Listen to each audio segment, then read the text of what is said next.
Thousands of years ago in ancient China, there lived a beautiful young woman named Mulan.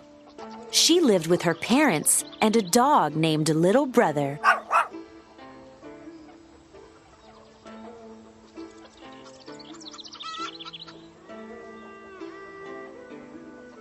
Mulan's father had once been a great warrior, but his leg had been injured in battle.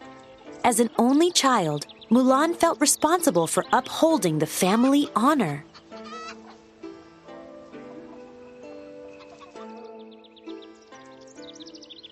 One day, a man arrived with terrible news from the emperor.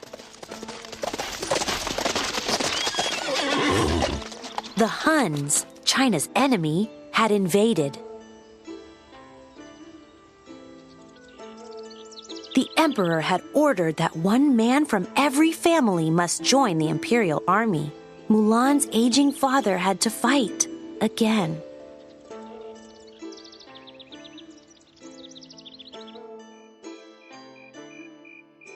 Mulan knew her father was too old to fight. Late that night, she made a big decision. After saying a prayer to the ancestors, she used a sword to cut her hair short. Then she put on her father's warrior clothes.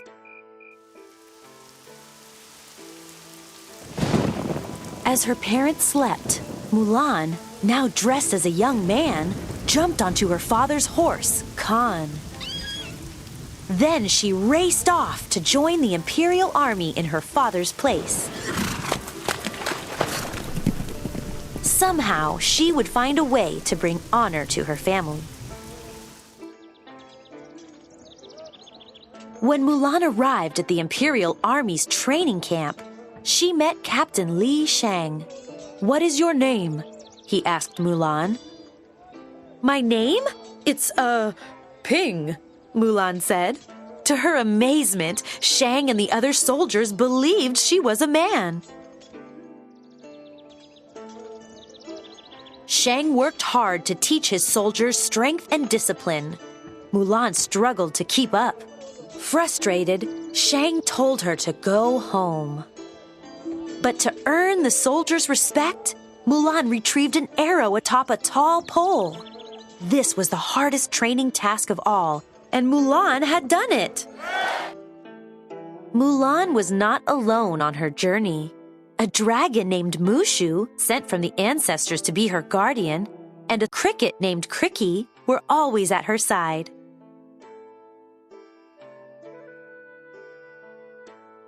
Working together, they wrote a fake letter ordering Shang and his soldiers to go after the Huns. Now Mulan would get her chance to bring honor to her family.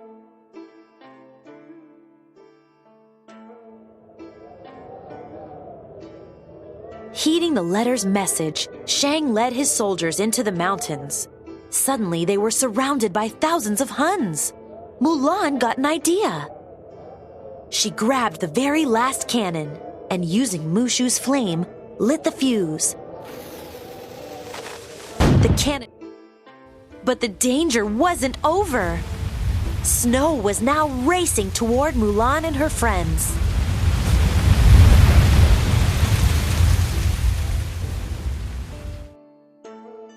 Mulan's loyal horse, Khan, ran to her side. She jumped onto his back, and just as the snow was about to bury Shang, Mulan pulled him to safety.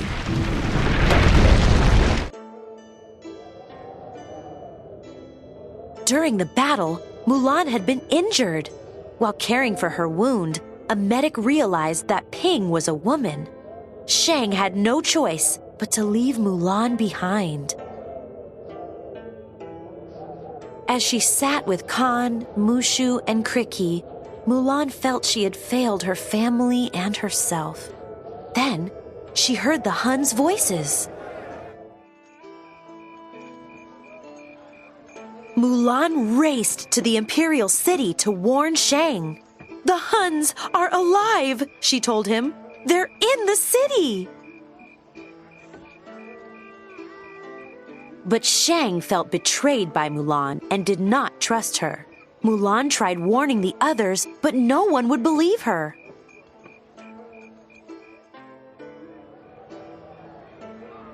The Hun leader, Shan Yu, kidnapped the emperor, but Mulan and Shang rescued him. Furious, Shan Yu chased Mulan onto the palace roof, exactly as she planned. Mulan grabbed Shan Yu's sword and pinned his coat to the roof. He couldn't move when Mushu and Cricky shot a rocket his way.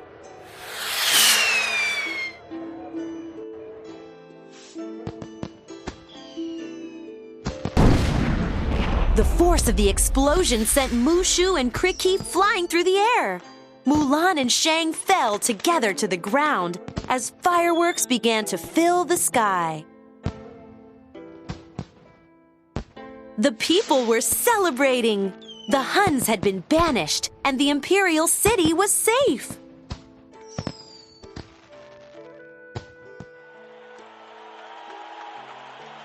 The emperor was very grateful to Mulan. "You have saved us all," he said. And then he did something extraordinary. The emperor bowed to Mulan.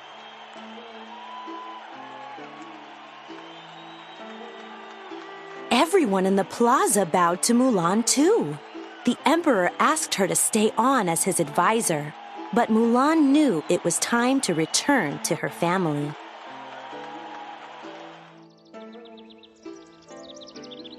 At home, Mulan presented her father with a sword given to her by the emperor.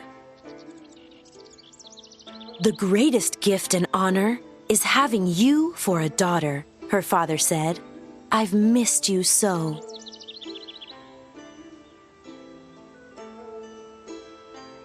"Excuse me," said a voice behind them.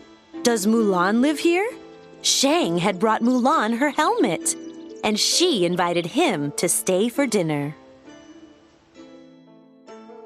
The end.